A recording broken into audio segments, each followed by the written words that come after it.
Hello and welcome to Ula Tea Leaf Readings. My name is Lenor and tonight I'm going to be reading your tea leaves.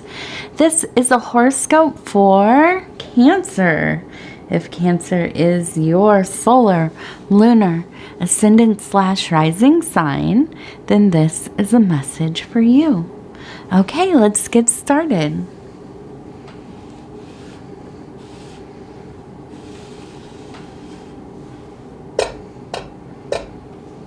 Alright, knock, knock, knock. And let's see, what do these tea leaves have for us tonight?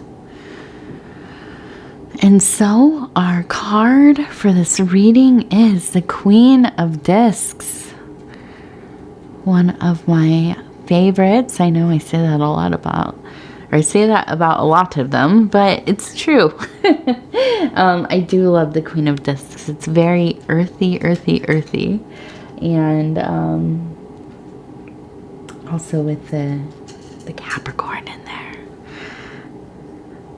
Very fitting to my own personality. So,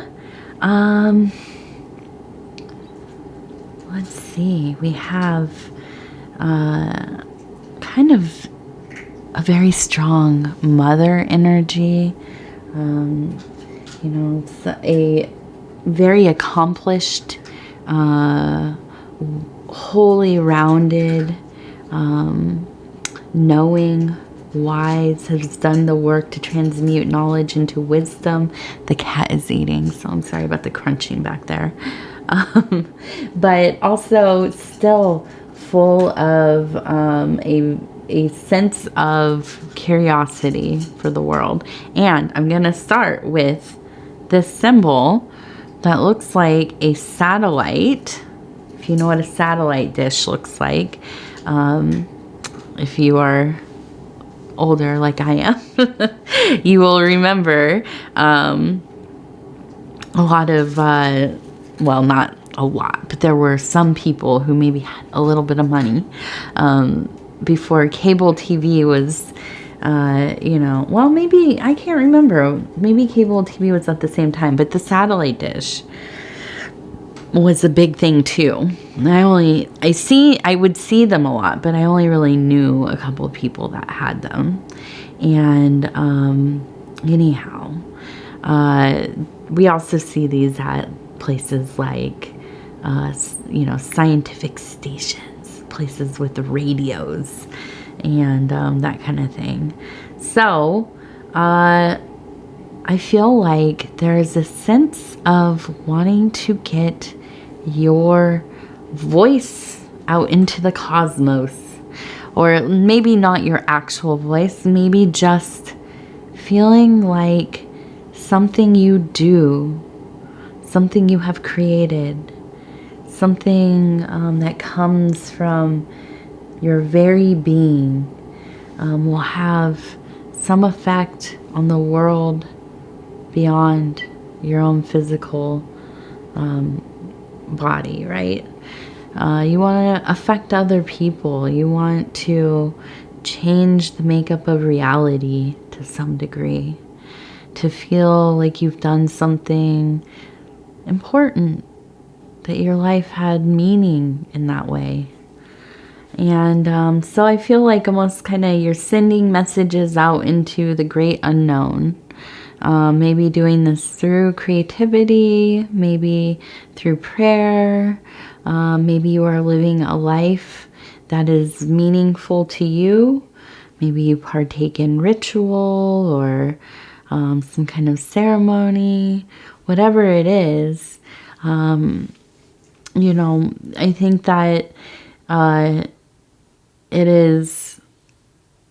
feels like it ripples out into everything.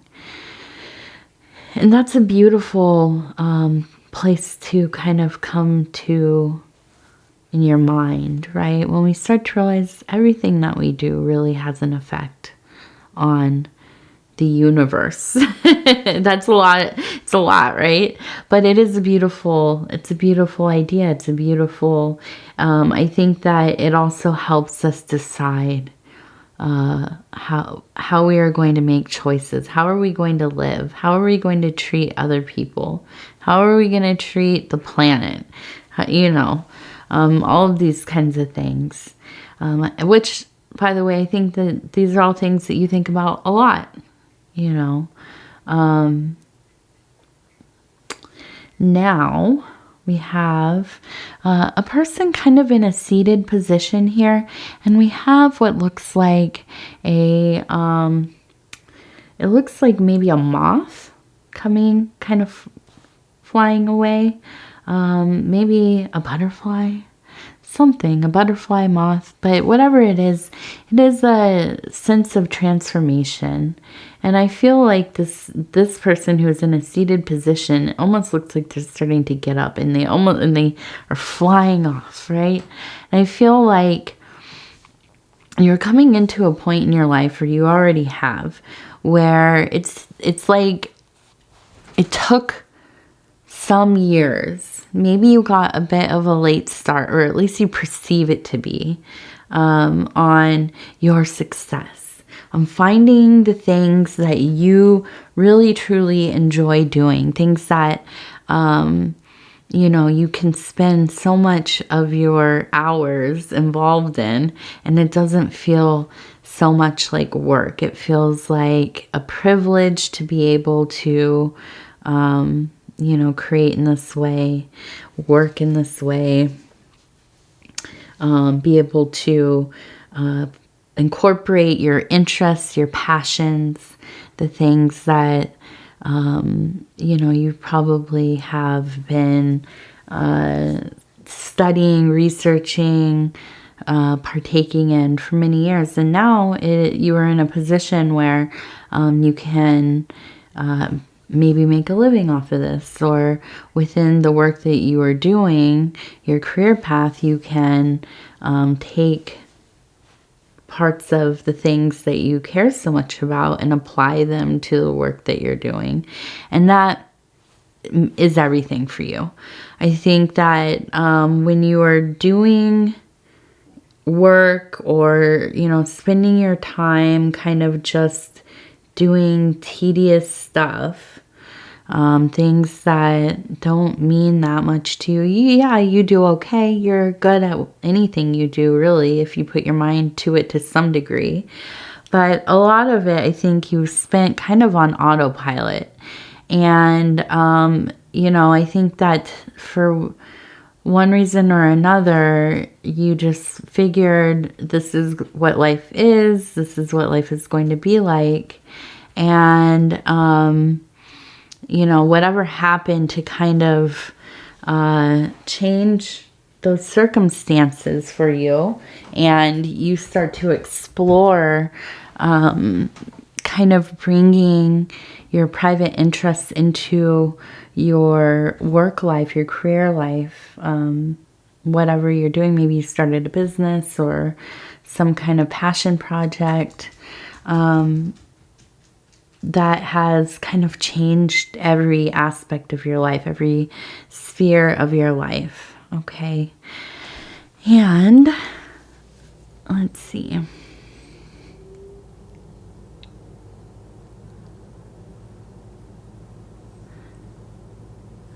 I have a lot of seated. I see another, it looks like a seated person here and a seated person here. This one looks like fishing. So I I kind of feel like, okay, so maybe, I feel like you're looking for your big catch. Okay. And I think that is definitely coming for you. I think that things have already started to come together. I think that you are probably, doing better than you ever imagined you would, but you are getting closer and closer to it really becoming this thing that you just couldn't have imagined, right? It really, you have found your charmed thing in life.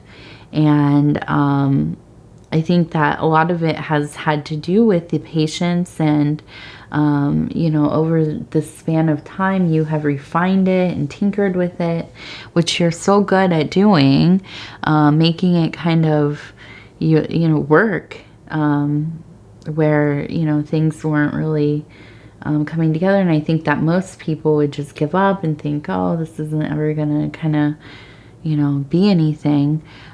You have kind of really stuck with it. And so it is, you know, that big fish ready. And here we have the pole and the person sitting. And I think that is coming along. We also have, I don't know what this, I'm going to take a drink here. Whew, I got a little scratch in my throat. I was out doing some weeding today, and it's always like hits me in the evening after I've done that, like hours and hours ago. My body starts to settle down, and then whew, it hits me. Okay, so we have this, it's almost, I don't know, it's kind of an unnerving symbol here. It looks like a person just standing. They have long hair. Okay, it almost looks kind of red. And it looks like they're looking towards something that looks like a 7 and a 1, if that means anything to you. 71.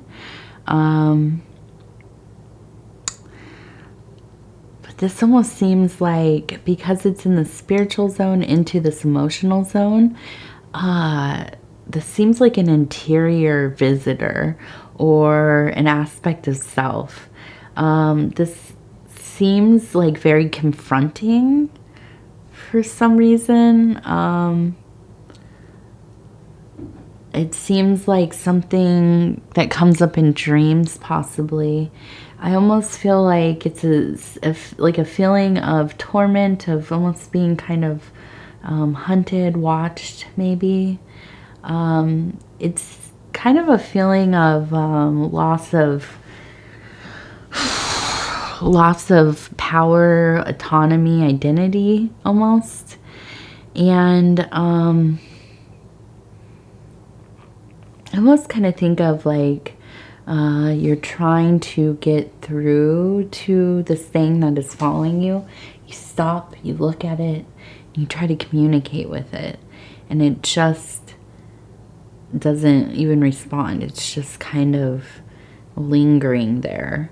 And it doesn't care that you see it, but, you know, whatever you do, it just stays there. And as you try to leave it, it just follows you. So it almost feels like this kind of, like it's like something stuck in your psyche, right? And I wonder if this has to do with kind of these parts of your emotionality that you find hard to, you know, express in your mundane life. These kinds of places that you maybe were made to feel were, you know, when you were being vulnerable, you were made to feel ashamed of maybe crying or being upset about something, you know, missing something or someone, or, you know, something like this. So you kind of walled it off a bit. And here it has kind of followed you around throughout your life. And it comes up sometimes. I think that, you know, this kind of thing, it can make it difficult to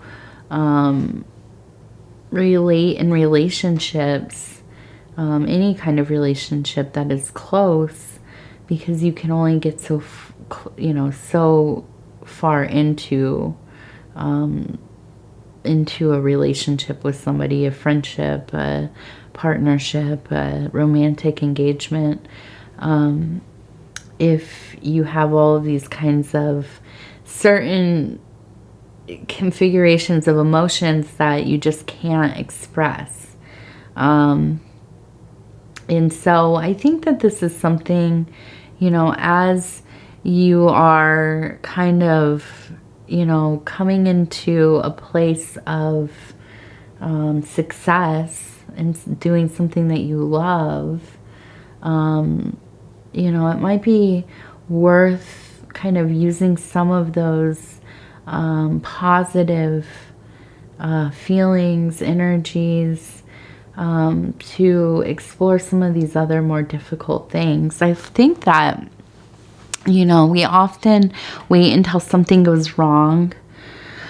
We're in some kind of emotional crisis or acute mental health issue, some kind of circumstance in our life that has, you know, destabilized us.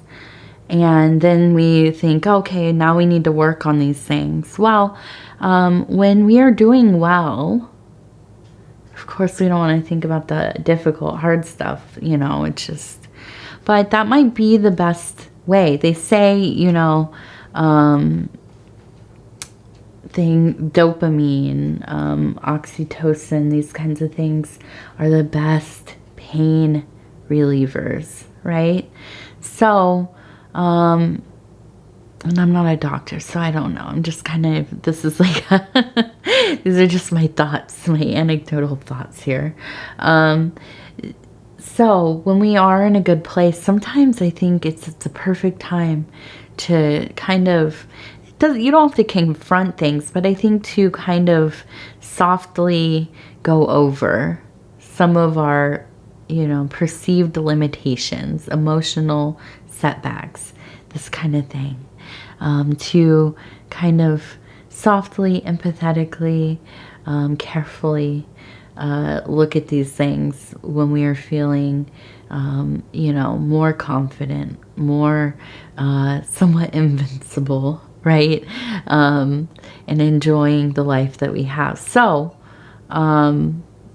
you know, I think that, anyways, for me, when things are going well, I will start having dreams that, you know, have a lot to do with failure, re-education. That's a big theme in my life, especially when there's a big change. You know, I have these dreams of going back to school and knowing, oh, I've already graduated, but, you know, I'm coming back to do everything over again. And, you know, just these kinds of themes.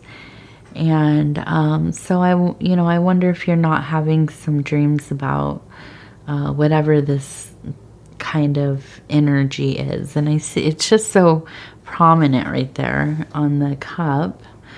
Now let's see. This one's interesting. It reminds me. It reminds me of a two-headed dog. Okay, maybe a threshold keeper, a gatekeeper. You know, something that feels like it will be difficult to go through, kind of a rite of passage, or you know, a doorway into the next part. There maybe will arise something that you're going to have to figure out. But I think that with the two heads, I think that this is kind of, you know, makes sense with doing some of the self-work, because I think that you really,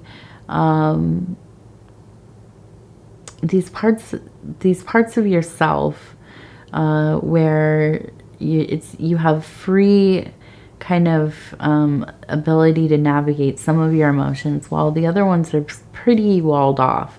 I feel like you go into two very different modes of perceiving the world, perceiving yourself, depending on where you're kind of at.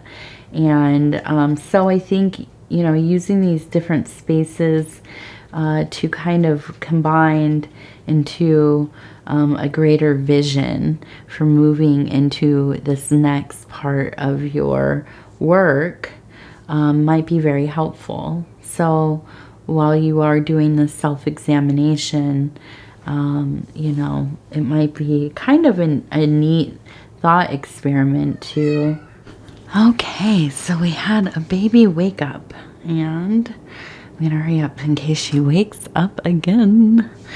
All right, so I don't know where I was at exactly. I remember the two-headed, we're working on, you know, kind of mingling the two parts of self. Now we're gonna look at the cane, and we have, it looks like maybe a child wearing a dress or a robe, and we have a little bird here. Okay, so looking up towards the sky, kind of in a sense of contemplation, maybe just kind of a little bit of awe. And I think kind of tapping into this childlike wonder. You're really good at that. You remember the things that you love. You don't depart too far from your passions. So you're good there for sure. The little bird, I think, is just a beautiful, and actually we have another little bird over here, and just really a sense of harmony, you know, love, harmony, you know, kind of the sweet little songbird. I think you're just waking up with ease, happy to be, you know, in your life. Not really kind of, you know, I have to, you know, get up and do the things and all of that. I think you're happy to meet your day and get to it. So that is always a nice place to be. And with the cane, I think it's just a sense of going a little more slowly, taking your time with things. Don't do it. Go on. Over here. Come on, buddy. Oh, sorry about that. Everybody is ready for bed now, I think. So, taking your time with things, having a sure footing, right? Being assisted. No. No. No. No. Go on. No. Don't do it. Pudgy. Over here. Over here. Come on, buddy. Don't do it. I don't want you up here. Go on. Oh, goodness. Come on. Over here. Come on. All right. Okay. Go and eat. Silly. All right. I'm so sorry. You all, I know in the comments and even on my Facebook, people mention they see the cats in, well, TT had an appearance in, I want to say it was Paul's Pisces video today. I don't know. I'll have to ask him. But so she had made an appearance. But I know people say they hear the cats, they see the cats in both of our videos. So you know these two really just, they want to be, they should maybe have their own channel. I don't know. Okay, so yes, having a sure footing. Be, you know, using whatever assistance you need, right?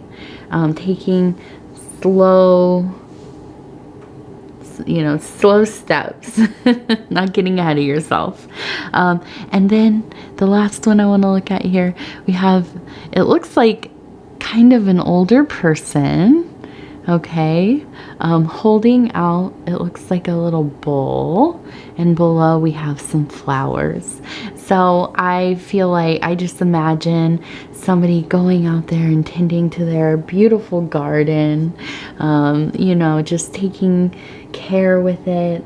I wonder if you haven't had, you know, somebody older in your life who you have known to really enjoy whatever they're passionate about, and that kind of rubbed off on you. maybe not the same passions, but just seeing somebody be able to spend time with something that makes them happy, that gives them a real sense of fulfillment. Going through each process within the larger thing, and really finding their way in life through whatever this passion is. I think that when we find the things that we truly love and that we don't mind spending our time doing, this is kind of the theater in which we kind of figure things out. All of our little ordeals and our philosophical questions and the meanings of things come up. And, usually a good place to contemplate and get into that flow, kind of experience kind of spiritual disassociation from the body at times, a meditative, balancing place. Okay, so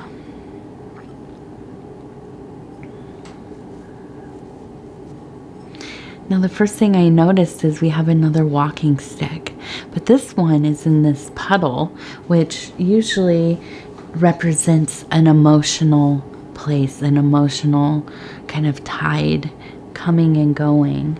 So I think that maybe at times, I wonder if as you are going along on this path, you don't find yourself becoming, I don't know what it is. Maybe you feel like you wish you had somebody to share this with, or maybe you do have somebody to share it with and you're overcome with kind of the happiness and appreciation of that partnership.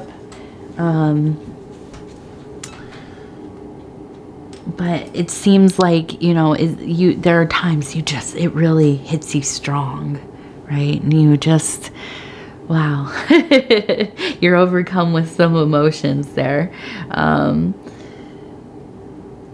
Let's see.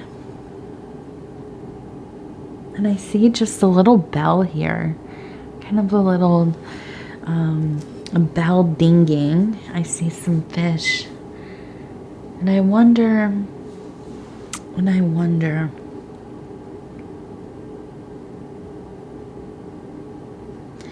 don't know.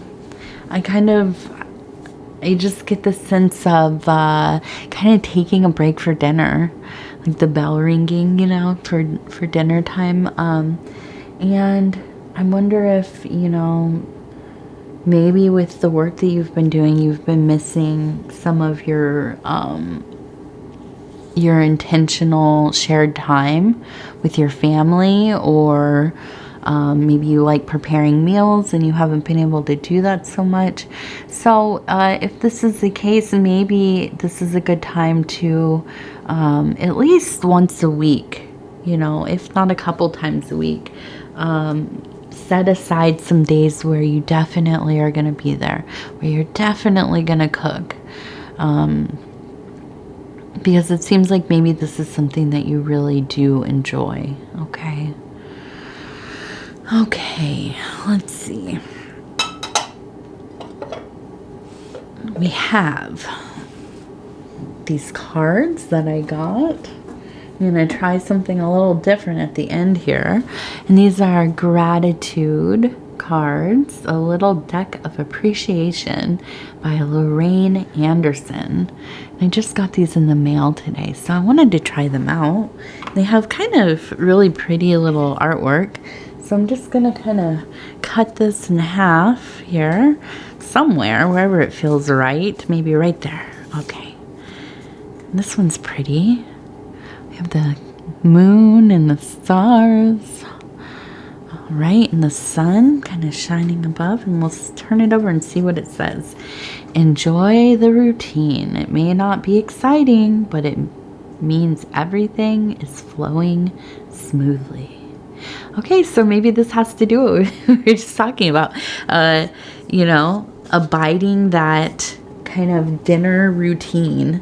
You know, maybe it's kind of a pain because it's right in the middle of your working, or it kind of gets into the flow of things. And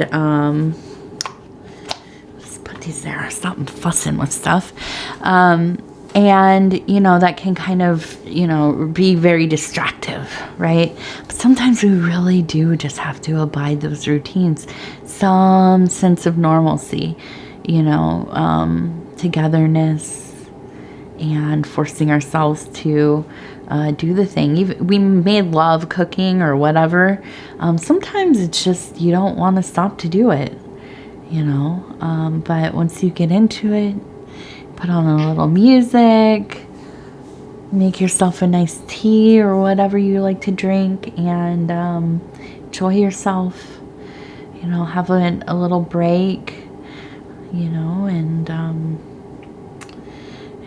yeah, enjoy the routine, as the card says. Okay, so I'm gonna go ahead and thank you so much for spending this time with me, and I'm sorry for the interruptions. Yeah, my daughter, she woke right up. She hasn't done that in so long. I was kind of surprised. She's in there with Dad. Sometimes she just, you know, she needs mommy. So anyhow,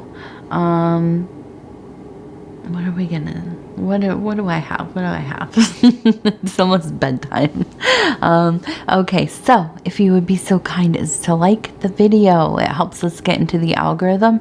And as we know, the algorithm kind of is the decider of everything. So any kind of engagement really makes it happy. Liking the video, watching the video from the beginning to the end, watching all of your placements, sharing the video on other social medias. You don't have to do any of these things, of course, but I like to mention them just so you know, if you want to support the channel in that way. Other than that, if you have not subscribed, please think about doing that. You can hit the little bell. It'll let you know when the next videos are coming out. And if you want to leave a comment, I read every single one of them. Sometimes it takes me a day or two to get back, but I really try my best to reply to every single comment. So that's kind of why sometimes it takes a minute. It just depends on how many are coming in that day. So I want to thank you, and we will talk again very soon.